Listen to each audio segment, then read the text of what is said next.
El culto más perturbador de México. ¿Qué ocultan realmente?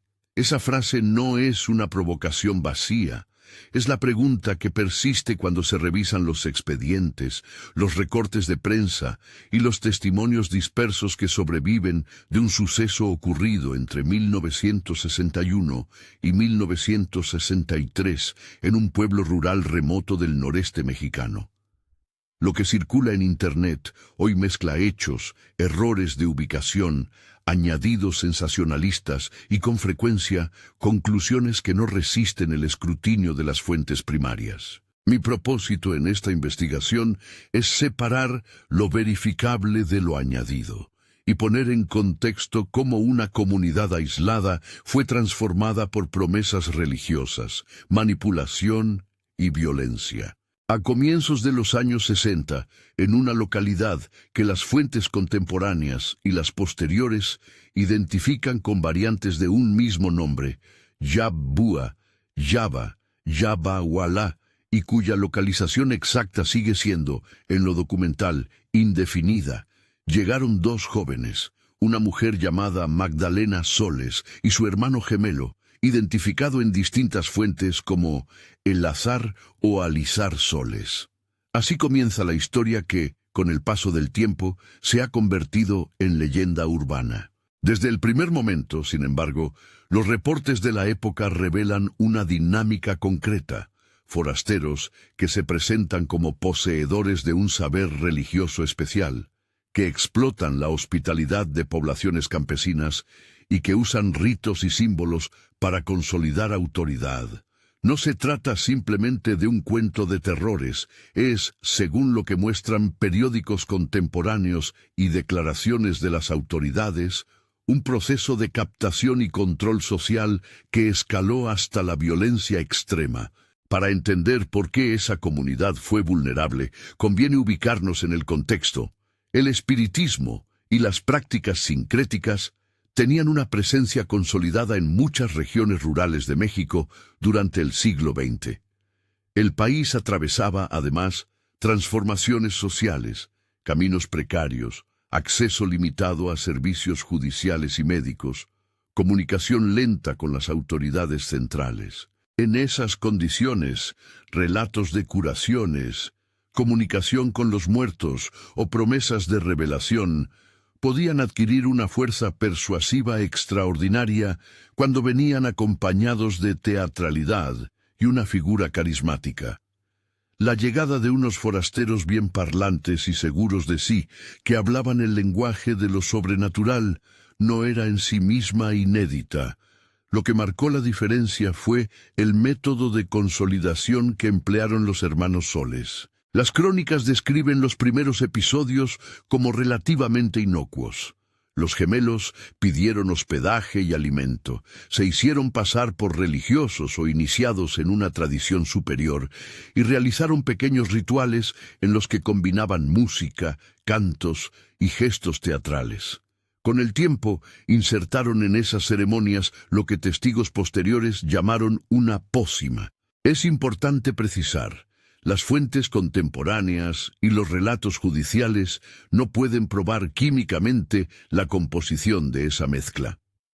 Lo que se documenta son descripciones consistentes sobre efectos observables en los asistentes: confusión, somnolencia, sugestibilidad y la presencia de sustancias vegetales que por el contexto se atribuyeron a cannabis u otras drogas disponibles en la región. Según algunos testimonios recogidos en entrevistas posteriores, la pócima también fue introduciendo lo que los miembros del grupo definían como ofrenda o sangre ritual, inicialmente de origen animal, y según denuncias y declaraciones de sobrevivientes, más tarde con componentes humanos. Aquí conviene subrayar la diferencia entre testimonio y prueba física.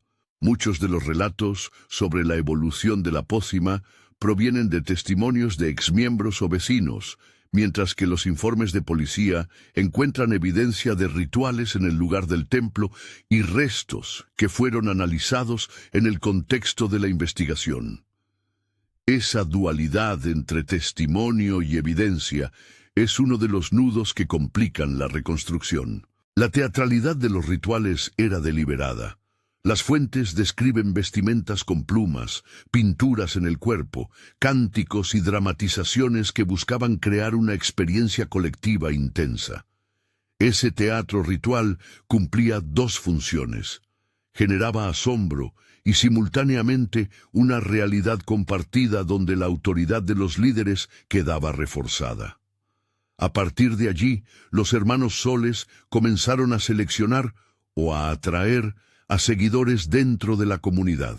Entre los aliados más visibles aparecen dos hombres locales, identificados en los reportes como Santos Hernández y Catano Hernández. En distintos momentos de las crónicas se los describe como ejecutores, protectores y, en esencia, los brazos locales que permitieron a los forasteros sostener su control. La figura de los Hernández ilustra algo típico de muchos cultos, la combinación entre líderes externos carismáticos y colaboradores internos que conocen el tejido social y ayudan a imponer las reglas. La dinámica dentro del pueblo fue polarizándose. Algunos vecinos, convencidos o temerosos, participaron activamente. Otros se mantuvieron escépticos o intentaron resistir. Testimonios recogidos años después hablan de reuniones clandestinas, de presiones sociales para adherir y de decisiones que se tomaban en asambleas rituales. Según varias fuentes periodísticas, la comunidad adoptó un patrón macabro que con el tiempo pasó de ofrendas simbólicas a víctimas humanas. Se habla de sacrificios mensuales en los que, bajo los efectos de la pócima y de la presión social, alguien era entregado para mantener el favor del culto. Recalco nuevamente, la descripción del patrón de sacrificio mensual aparece en los relatos de sobrevivientes y en reportes que resumen dichas declaraciones. La calificación de cada caso, como homicidio o como ritual, depende de la investigación judicial, que documentó algunos hechos y dejó en suspense otros por falta de pruebas materiales concluyentes. Uno de los episodios que sí figura de forma recurrente en las fuentes y que, según múltiples registros, detonó la intervención externa, fue el caso de una mujer llamada Selena Silvana. La narrativa que llega a nosotros presenta a Selena como una víctima cuyo sacrificio generó una reacción que terminó por romper las defensas del grupo. Fue la denuncia de un vecino, identificado como Héctor en varios reportes, la que llevó el asunto a oídos de las autoridades. Los recortes de prensa contemporáneos y la entrevista del inspector Abelardo G. Gómez con el periodista Bill Starr describen cómo Héctor acudió a la comisaría para relatar lo que había ocurrido y solicitar intervención. La denuncia fue formalizada y Gómez, según sus propias palabras publicadas más tarde, organizó una respuesta policial. Los relatos periodísticos coinciden en que Héctor fue asesinado poco después de realizar la denuncia, un hecho que industrias periodísticas de la época atribuyeron a las represalias del grupo. Esta secuencia, denuncia, represalia, decisión policial, es crucial porque muestra el momento en que la clandestinidad dejó de ser sostenible y las autoridades se vieron obligadas a actuar. El operativo que terminó con el desmantelamiento del templo y la detención de varios implicados fue liderado, según la versión más citada, por el inspector Abelardo G. Gómez. En la entrevista con Bill Starr, Gómez describe la llegada de la policía, el enfrentamiento con los seguidores armados o exaltados y el hallazgo de restos en una cueva que había sido acondicionada como templo. Los diarios de la época, por ejemplo, un artículo del Valley Evening Monitor, fechado el 13 de junio de 1963, informaron sobre el operativo, la quema del sitio ritual y la detención de líderes locales. En la escena se registraron muertos, heridos y detenciones. La cifra más repetida en reseñas posteriores es que una docena de personas recibiría condenas judiciales en los procesos que siguieron. Es importante anotar que el número exacto de fallecidos, de heridos y la identidad completa de los condenados muestran variaciones según la fuente. Algunos reportes hablan de enfrentamientos que dejaron varios muertos. Otros documentan detenciones y procesos que culminaron en sentencias. Dado que las crónicas sensacionalistas posteriores han mezclado y amplificado esas cifras, conviene remitirse siempre a los registros oficiales cuando sea posible. En muchos casos, sin embargo, los expedientes no están disponibles de forma pública, lo que deja margen para la discrepancia entre prensa, testimonios y memoria popular. Tras la redada, el templo fue destruido y gran parte de la comunidad tuvo que enfrentar el escrutinio público. Los juicios que siguieron, relatados de forma fragmentaria por periódicos nacionales y locales, resultaron en condenas para varios implicados. La cifra que se ha repetido en fuentes secundarias es de 12 sentenciados, aunque la documentación completa de cada proceso no siempre es accesible. Los hermanos Soles permanecieron en custodia. Algunas crónicas indican que se enfrentaron a cargos graves, pero la narrativa pública se fragmentó rápidamente en versiones diversas.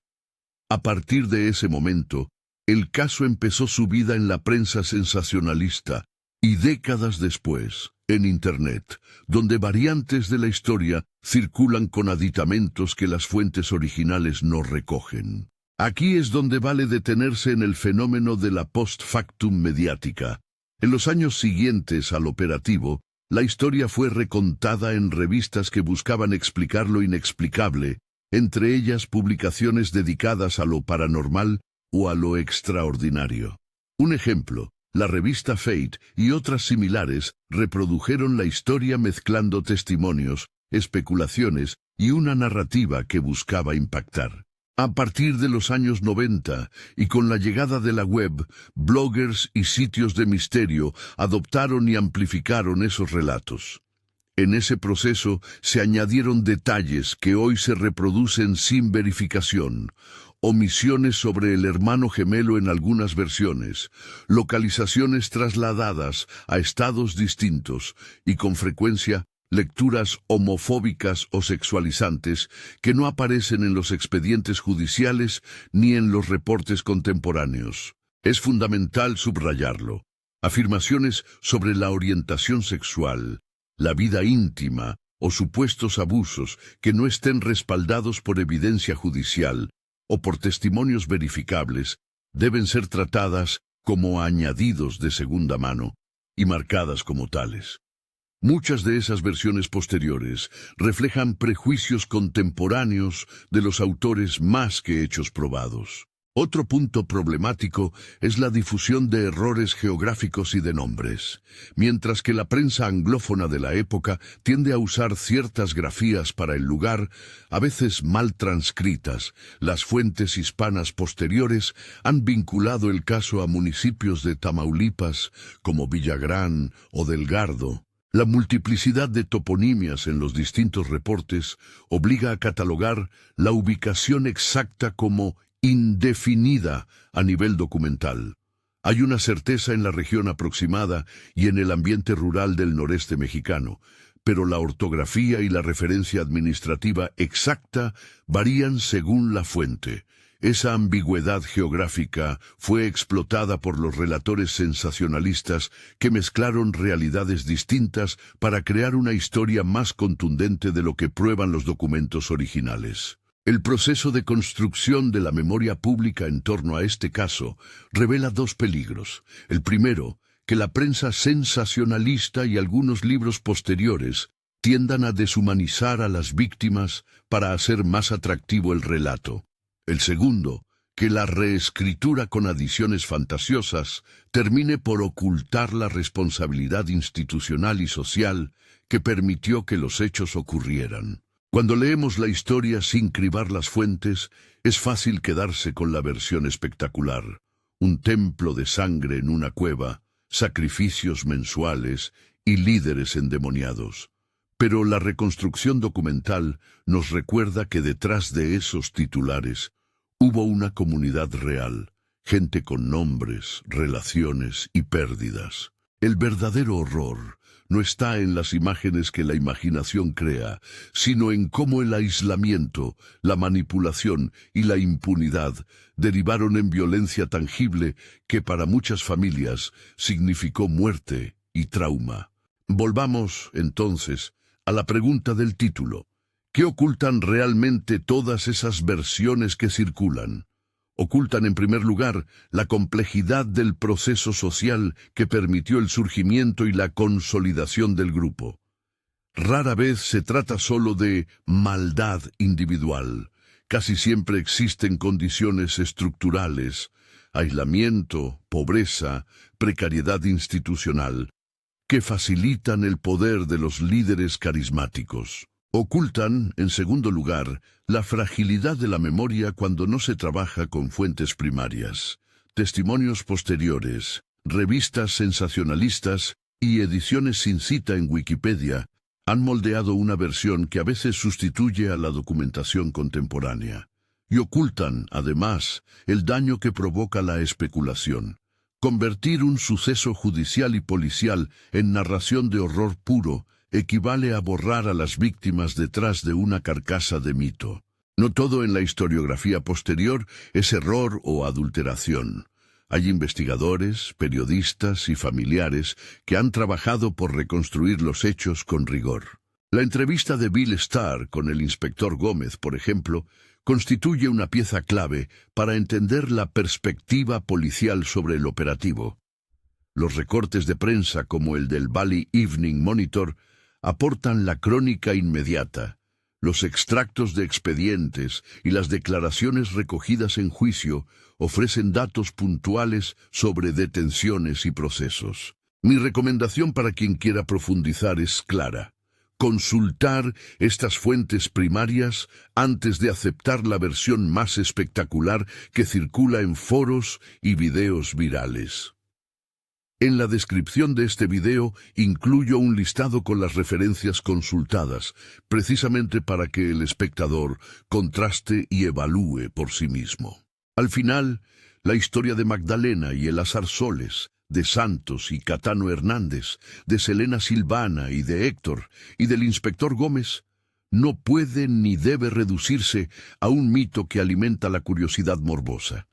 Es una narración compleja que exige dos actitudes: empatía con las víctimas y rigor frente a la información. Empatía porque detrás de cada titular hubo personas y familias afectadas.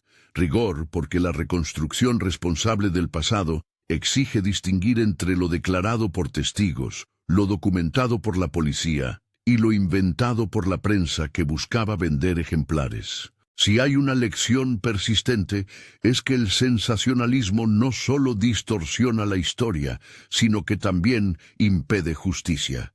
Cuando la memoria colectiva se llena de añadidos no verificados, los procesos judiciales quedan olvidados en el ruido y las víctimas pierden la voz auténtica que merecen. Por eso, bajo el título que hoy nos trajo hasta aquí, el culto más perturbador de México, ¿qué ocultan realmente? La respuesta no es un solo secreto escondido por malvados. Es una suma de omisiones, de errores de periodismo y de una curiosidad pública que prefería el relato fácil al trabajo documental. Recuperar la verdad exige volver a los expedientes, a las entrevistas contemporáneas y, sobre todo, a la memoria de quienes sobrevivieron. Antes de cerrar, conviene reiterar precauciones. No reproduzco ni avalo alegaciones sin respaldo documental. Cuando una afirmación proviene de testimonios o de fuentes secundarias, la llevo al guión con la debida advertencia.